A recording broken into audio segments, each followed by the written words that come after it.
Hello there you guys, welcome to another of my live videos, and today I'm just going to be officially updating you on some more company related news. This is now regarding Alex Sandro now from Juventus. Now apparently Chelsea I think are going to make a move for him in January, because obviously Conte wasn't satisfied with Chelsea's transfer window, because they did miss out on quite a few key targets, but uh, it was Chelsea's main priority target was Alex Sandro. During the August window, it was the main priority target. Chelsea in the process, I think, have had two bids turned down for Alex Sandro in the window, because Juventus, I don't think, were willing to offload the current player. But Chelsea, obviously, they haven't had much. They've done pretty well this season, considering they've had defeats to City at home, who were a very, very good team anyway. Also, they lost to Burnley, but apart from that, I think Chelsea have performed very, very well. The scoring goals, I think they haven't got the character, they haven't got the depth, and class this season as Man United and Manchester City have, but I think Chelsea's still going to be in there in the mix. But Conte basically wasn't basically satisfied with Chelsea's transfer window. He's obviously got a 3-year deal with the club. He's in his second year of his 3-year deal that he currently signed. Won the Premier League in his first season with Chelsea last season, very, very well. But just from seeing news for Chelsea, basically Conte is out for them, so he's going to be set to miss their game against Palace at the weekend. Also, too, Morata is out, who's been really, really hitting form for Chelsea very, very well. He's done very, very well this season. He's done well since coming to the Premier League as Morata. He did very, very well, with Real Madrid. He had a fantastic pedigree, when he was with Juventus as well. Did Real Morata. So I think he's out, Conte's out. So they have got two big blows there of Chelsea Football Club in the process. And, with the Conte, very, very good midfielder, he's won the likes of PFA, and he's been a very, very good player in that midfield since he's arrived, and this is only his second, I think it's only his second season in the process with Chelsea Football Clubs, Conte's. But obviously Chelsea is still looking to invest a bit more money into the team. They're still looking to get quite a few more players in Chelsea, but apparently Chelsea have been linked with Alex Sandro. Now, apparently they're prepared to make a move for about £60-odd million for him in January, but I think in the process, Juventus are still actually, I think they're in talks of trying to secure Alex Sandro a new deal with the club until 2022. He has got a deal now as it stands with the club until 2020, and I think he's earning about £48,000 a week. But I think Juventus are actually in the process of securing him a new deal till 2022, and also upping his wages as well with Juventus. But I think Chelsea are confident they can double his wages and offer him more wages than Juventus can basically offer him. But as I said, very, very good fullback. He operates well as a wing back as well. He can play anywhere on the left-hand flank. His defensive distribution is very, very good. His attacking instinct's very, very good. Is Alex Sandro as well. He's good at beating oppositions one-on-one. Is Alex Sandro. And yes, it was Chelsea's main priority target during the window, but they didn't get Alex Sandro. I think he scored 3 goals last season as well, but he's an ex-Porto player. He won honours with them. He's an ex-Santos player, won honours with them during his loan deal with Santos as well. I won quite a few honours with Juventus as well as the player, but Chelsea were heavily linked to him during the August window. But I think Juventus in the process of trying to secure him a new deal, extend his contract till 2022, and up his wage. Juventus convinced they can up his wage as well than he's currently on now. So Chelsea apparently are prepared to maybe double his wages to try and get the pursuit of the player in January. But we will see what happens in the process with that. Also, as I was suggesting, as I updated you, what else would I update you? As I updated you, what was it now? As I updated you earlier on, obviously, as I said, with about the Danny Rose situation, with the Man United situation, it says Man United are willing to plot £50 million for Danny Rose in January. He did say he would turn down Chelsea to come to Man United. His preferred destination is Manchester United, because obviously we've got Luke Shaw, we've got Ashley Young at left back. Ashley Young's been the best, our performer at that left back position, since he's come back into the team as Ashley Young. We've also got Luke Shaw there that hasn't performed much. He hasn't been in much action, since Luke Shaw's come back. Obviously, he'd been injured for quite a long time. We've had Blin that's been playing there. and Luke Shaw's only played 45 minutes basically this season since he's come back as Luke Shaw. So if Danny Rose was to come, that could maybe then see Luke Shaw leave Old Trafford. So yeah, it is this Man United could put a £50 million move for him. As I said, he has won the PFA. He's been at Tottenham now a decade as Danny Rose. In the process, he's made 135 appearances and scored 9 goals in the process. And also, also this had just been confirmed after he had been left out for the official top. He'd been left out for Tottenham's official calendar. He'd been left out for Tottenham's official calendar 2018 at Danny Rose. Now it's suggesting that Man United, now he's been left out for official Tottenham calendar 2018. He could make a move to Old Trafford, and Mourinho's preparing to put £50 million in for the left back. That's good, strong, quick. He's good at bomb. He's very, very good at driving forward, as I said. Good in the air, good at holding that full-back position very, very well as Danny Rose. We know he hasn't been in action since January, but it looks like now he's confirmed he's been training, and he is now he has now recovered from long-term injury as Danny Rose. I think he's got a deal with Tottenham Hotspur until 2021 as well as Danny Rose. And he just basically said that interview he gave, he wasn't satisfied with the wages he was getting. He felt as though he's underpaid. He was criticising the club because obviously he was stressing out, the lack of investment that basically Tottenham Hotspur had put out in the window. He wasn't satisfied about that. And he explained his interview, but apologies had been made in the process of that as well. And, he's been at Tottenham 10 years. He risen up the youth ranks very, very well. He was at Leeds, where he started his career with Leeds United, and then during his 10 years with Tottenham, he's been more of a regular starter since 2012 and 2013 season, I think, as Danny Rose in the squad. Ben Davies has been full in his spot this season. Danny Rose, Ben Davies has been full in his spot. But as I said, he's been at teams he's been on loan at Watford, Peterborough, Sunderland, Bristol City as well as Danny Rose. But I think it'd be a perfect outfit at our left back position, because that is still a concern, and I still think Manchester United need to strengthen up at that left back position as well. And as the reports were coming out yesterday, as I did update you on the video I did yesterday, was regarding Harry Kane. Now, he did actually say that, and he's won September Player of the Month as well as Harry Kane. I think he's won it quite a few times, Harry Kane, guys, to be quite honest with you. But yeah, in the process with the Harry Kane, did say Man United were willing to plot a staggering £170 million deal in for Harry Kane. It's also saying Real Madrid are reportedly interested because, Man United and Real Madrid are two rich clubs, the two big, massive clubs with big fan bases, fantastic histories. And it did say, and Kane, it would be tempting, he did admit it would be tempting for him to maybe make a move to Madrid. Hasn't really said much about Manchester United, but he hasn't ruled the Spurs X out. But he did say Man United prepared to put £170 million deal in for the player. Staggering amounts of money anyway. He's progressed, he's going to be worth about at least 196, £200 million is Harry Kane. It did say Man United went for him before, I think a couple of years ago, but we never got a deal over the line for Harry Kane. I don't see it happening. I don't see that he has got any intention of leaving Tottenham. They've been very, very consistent last 2 or 3 years. They've done very, very well away from home this season. They've been lucky to not win the league in the last couple of years. At Wembley, in the league, they haven't won yet, so they're not doing so good at Wembley.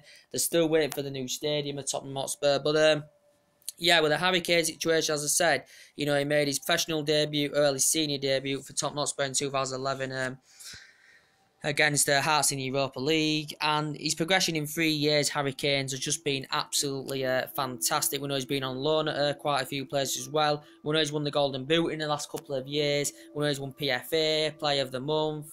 He's now hit over a century goals in all competitions for Tottenham as Harry Kane, and in the Premier League he's hit 120.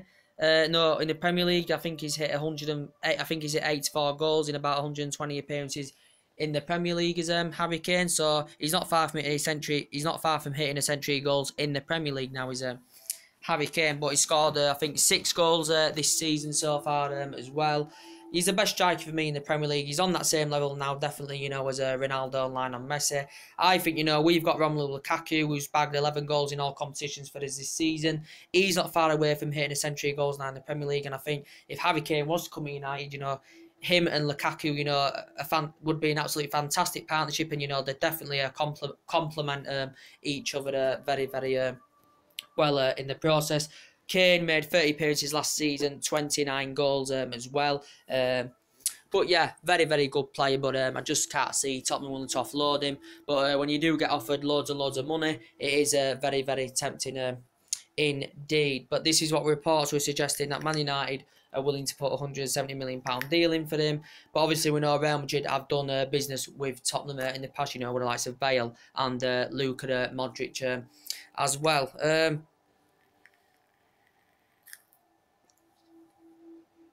And as I did update you, and I've got to say, it's the best Tottenham team I've seen for years and years and years, very, very good last 3 years. I think the best Tottenham team I've seen before this was probably when Teddy Sheringham was in the team. The team that haven't won the league since 1961 as well. But yeah, they've got very, very good players in their team. Pochettino, very, very good manager. The way he's got Tottenham playing, very, very good manager.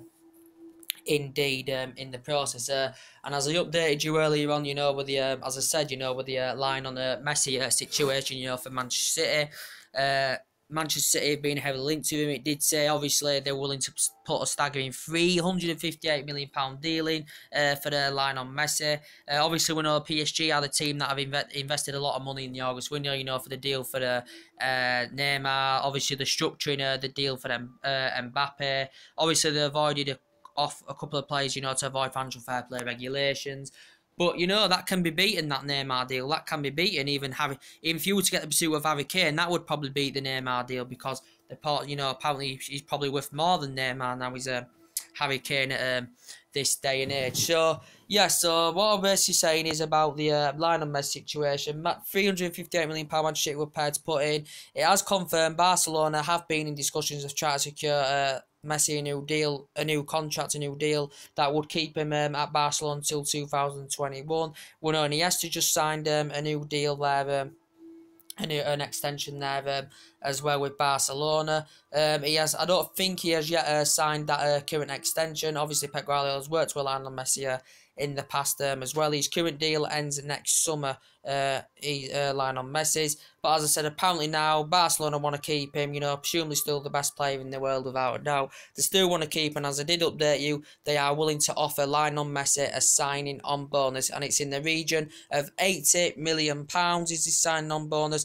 Also looking to rise his wages up to £500,000 a week, and also to fund this bonus, Barcelona are willing to sell the Nou Camp naming rights. They're looking to sell the Nou Camp naming rights to fund this bonus for line on Messi. So it looks like now he could secure a new deal till 2021. And Barcelona are one of the richest clubs in the world, as I said. Messi's one of the richest players as well, as I said. And if this bonus does come through, it'd be the highest. I think it'd be the highest bonus that a player has ever received. But we know Barcelona are in the process of in 2019 they're going to start the work on their new stadium. I think the new stadium they are going to be changing the name. I think they're looking to change the name actually before they do start the work on the new stadium. I think the new stadium is going to have a capacity of over 100,000. Also, they're going to, it's a big, massive stadium now. It's in a starter stadium now, but they're looking to put over 100,000 capacity in. They're looking to put a roof in, a roof to cover all the stands as well on the stadium. But yeah, they're starting the work in 2019, and I presume that that stadium they're going to be doing 2019 will be complete by the 2020-2021 season. Barcelona's new stadium will be complete. So the Messi bonus, apparently they're finding a way to fund it. This bonus fit is accepted. They're finding a way to fund it by selling the Nou Camp naming rights in the process of funding this as well. So yeah, it says City were prepared to put £358 million in. It would be interesting to see how he performs in the Premier League. If he was to come to the Premier League, I don't see it happening either way. City have more chance of definitely getting Alexis Sanchez than they have of getting a line on Messi. And as I said, Lionel Messi, 29 trophies, he's been there 14 years, 5 Ballon d'Ors, 4 European Golden Shoes. 4 European Golden Shoes, 600 goals now for club and country, all-time top goal scorer for Argentina as well. And he's nearly scored 400 goals now in La Liga as a Lionel Messi. Nearly made 400 appearances now in La Liga. Not far away for him, but he's the best player in the world. But I just don't see him making a move, especially now he's been offered this signing on bonus. I think he will stay. And Barcelona obviously are finding a way to fund this bonus by selling the new camp naming rights, according to a couple of media outlets. But this bonus is staggering amounts of money in the process.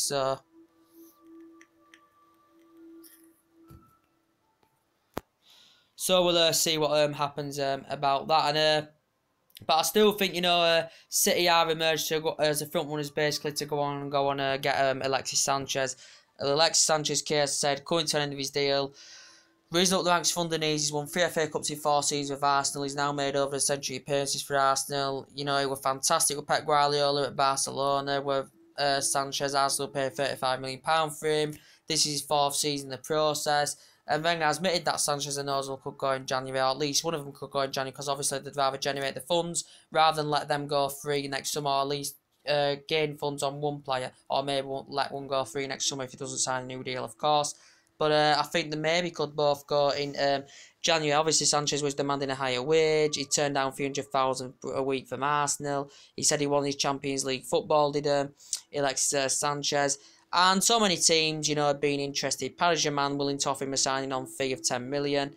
Bayern Munich had an interest in August. Paris Saint-Germain, as I said. Real Madrid, Man United have had a slight interest. Chelsea have been in there. Been so many teams interested, but I think City are emerged as a front runners, to go on and get him. And I think Sanchez wanted to elevate to a higher level, probably play amongst better players, probably go to presumably now a better team, challenge for trophies.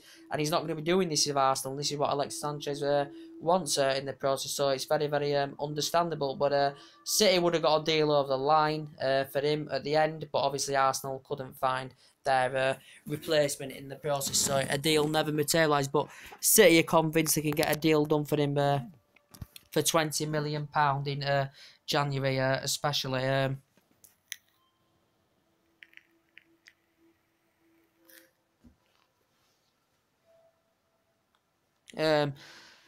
So the feels like they can get a deal done for it in January, especially. So we'll see what happens in the process of that.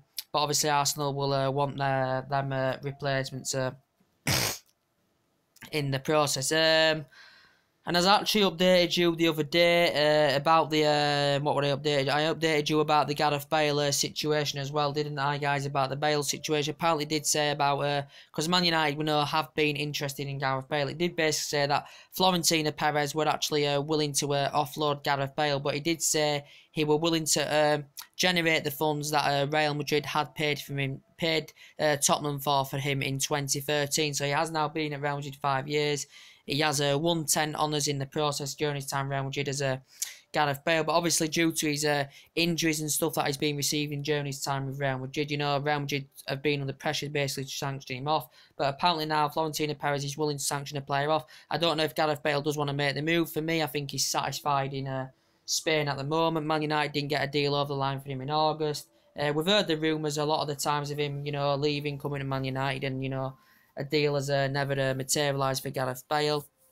But he's got a calf injury now, hasn't he? That he's just recently suffered as well. But he's made over century appearances with Madrid, scored 56 goals, as I said, won 10 honours with Real Madrid as well. Very good in his Tottenham days as well, was there 6 years with Tottenham, won lights of Football of the Year, PFA Football of the Year, Premier League Player of the Season, FIFA, he won Player of the Month, PFA Football of the Year, Premier League Player of the Season with Tottenham Hotspur Football Club, made 146 appearances, scored 42 goals for Tottenham as well, did Gareth Bale.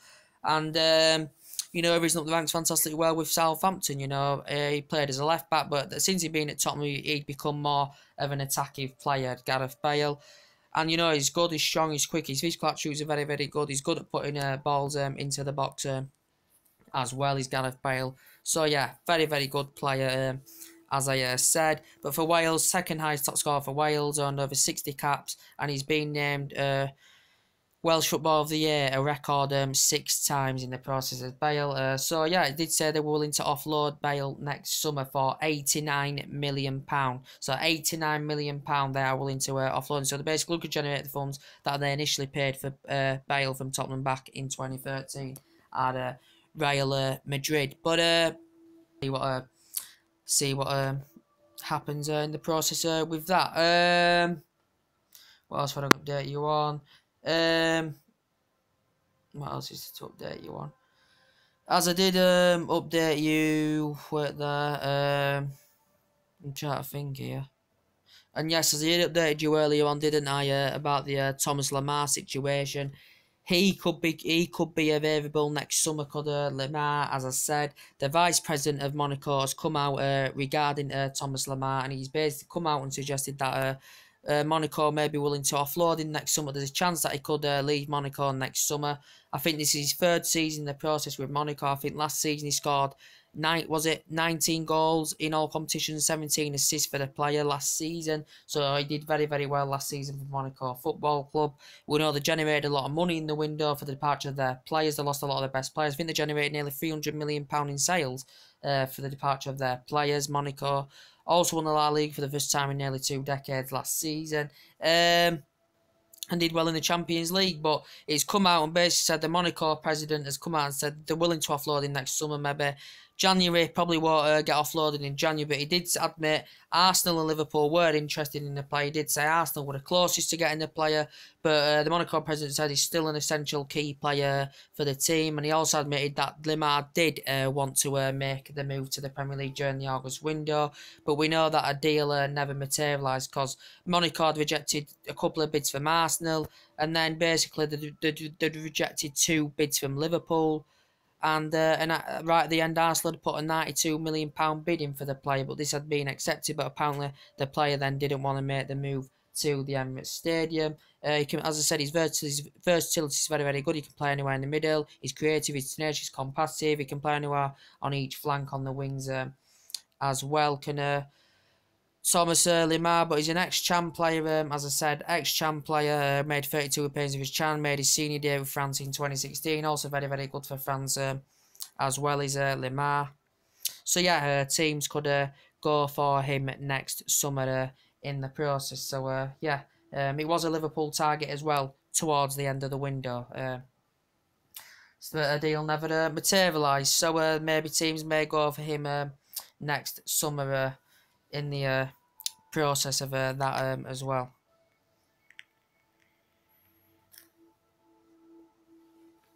Smoky Basig, I love Smoky Basig when I'm on here, guys.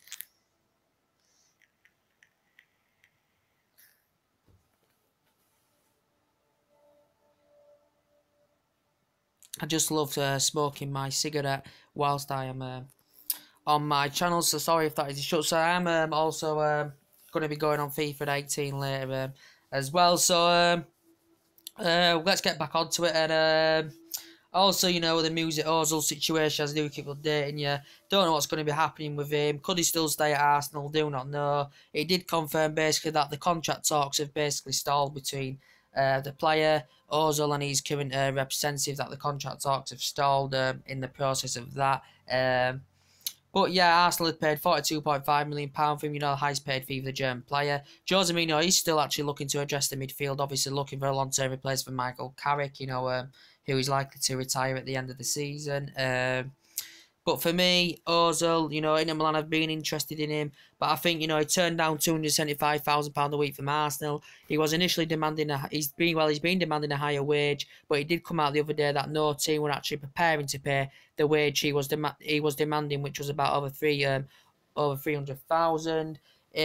Last week, I think it was, you know, he was heavily linked to with a move to Man United. I was 50-50 with the situation because obviously, you know, Mourinho's looking to reunite with him because Mourinho, you know, had a fantastic bond with him at Real Madrid when they worked together at Real Madrid. You know, won quite a few ones in Real Madrid, made over century appearances for Madrid, made over century appearances now for Arsenal.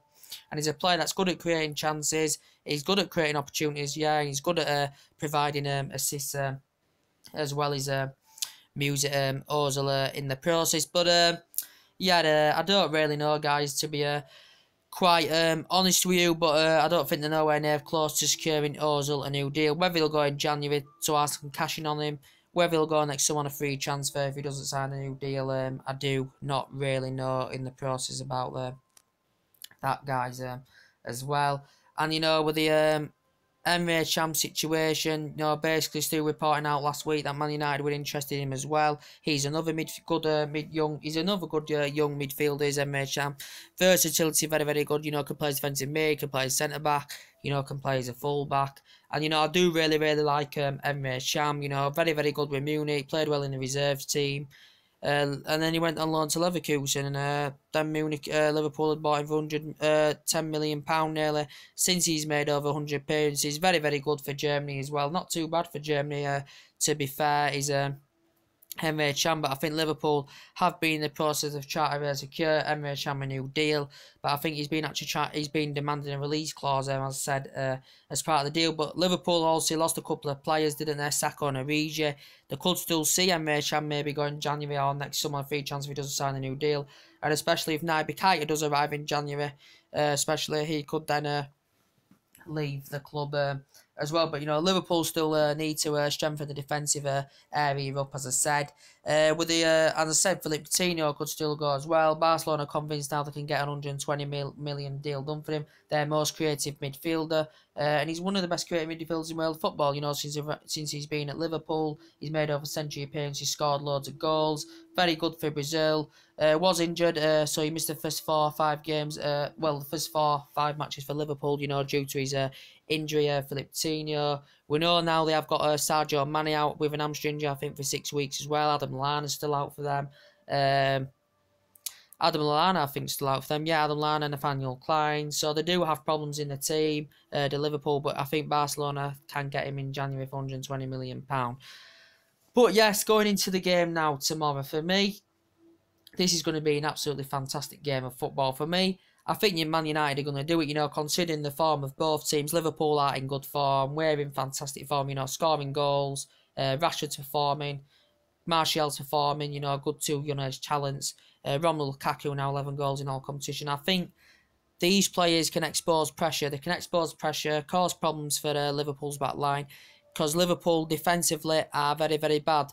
Very, very good attackively, can score goals, but defensively not so good. But we can't allow to operate much space, because if you do operate much space against teams like Liverpool, you can get punished, especially. But I think if we play the way we've been playing, with the players hitting form, Mkhitaryan also providing assists. Ashley Young's performed in that left back position well since he's come back. Obviously, we know we've got injuries such as Paul Pogba still, but he could be set to return by the Swansea game in the Carabao Cup. Got Fellaini out, who's performed well in the midfield this season, but I still think we've got enough quality to oversee Liverpool, because since Liverpool beat Arsenal 4-0, Liverpool have been poor. And, Klopp is under pressure. Because obviously they wasn't satisfied the window, because they wanted to get a few main targets, because they didn't get Van Dijk they wanted to get. And it's that defensive position that Liverpool need to strengthen. I just think, basically, Man United in this game are going to have too much for Liverpool. As you do consider, believe it or not, we're unbeaten against Liverpool in 6 Premier League games. We have not lost to them. Basically our last 5 visits in the Premier League to Anfield, we've won 3 of them as well. And in 8 games, in the last 8 games in all competitions against Liverpool, we have only lost 1 game in 8 games in all competitions against Liverpool. So in the last 2-3 years, we've had a fantastic record over them. I think the last time we actually did lose to Liverpool in the Premier League, was it the 3-0 defeat at Old Trafford, if I can remember rightly. That's the last time we lost to Liverpool in the Premier League. We did lose to them in the Europa League in 2015-16, didn't we, 2-0. Second leg was a 1-1 draw, wasn't it? But yeah, last 2 games, we have kept 2 clean sheets, beat them 1-0 with Rooney, drew 0-0. But there's been fantastic, games over the years, United and Liverpool. There's been, the game with the John O'Shea late winning. That was a fantastic moment. We had the classic match back in 2015 where we run riot. Mata scoring 2 goals, 1 lovely scissor kick he scored in that game. Also, Gerrard getting sent off in that game. We had the one with a 2-1 when we beat him with a stunning Raphael goal with a Van Persie penalty. And we've had good matches over the years. You know, we had one with John O'Shea. We know we've beat him at Old Trafford. You know, 3-0 quite a few times. We have been beat quite a few times. You know, beat us in the League Cup final, didn't they, once as well? I think it was the Wellington Cup then, was it? Yeah, but there's been classic matches over the years, and there's also, you know, the one with the 3-1 game when Martial scored in his debut. That was a fantastic game as well. But yeah, they are the two most successful clubs, Man United and Liverpool, in English football. But obviously now we're the better. We've got 20 league titles. They've got 18. Liverpool have never won a Premier League. They're all the old first divisions. Liverpool were very, very good in the 70s. I've got to be quite honest with you. But as I said, you know, it's in the 90s, you know, and 2000s, Man United have been the dominant force without a doubt. And we're playing very, very good this season. You know, I haven't seen this since the Fergie days, you know, the way we're performing this season.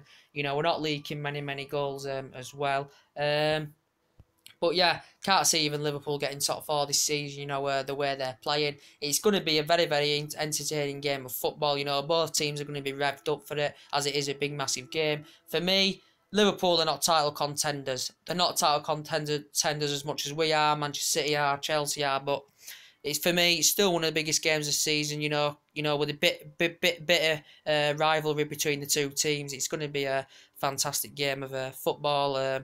But we've already done the build up to the game. We've already done the preview. Told you everything. You know, Sadio Mane, should I say, is out for 6 weeks. Lallana's out for Liverpool. Nathaniel Klein's out for Liverpool as well. So yeah, I think it's going to be a very, very good game. For me, I am going to go with United win. As I said, I'm going to go for 2-0 Manchester United. Yeah, I'm going to say 2-0 Man United. I think 2-0, 2-1 Man United. We may concede, we may not concede, but I think we're doing very, very well. And this will be a very, very big tester now, because really, considering we are scoring goals, but we haven't played a real big team yet in the process. We haven't played someone very, very big yet. So this is going to be our first tester. It's going to be interesting to see how we perform. And I hope Lukaku scores against them. I really, really hope Lukaku scores against Liverpool, because it would be lovely.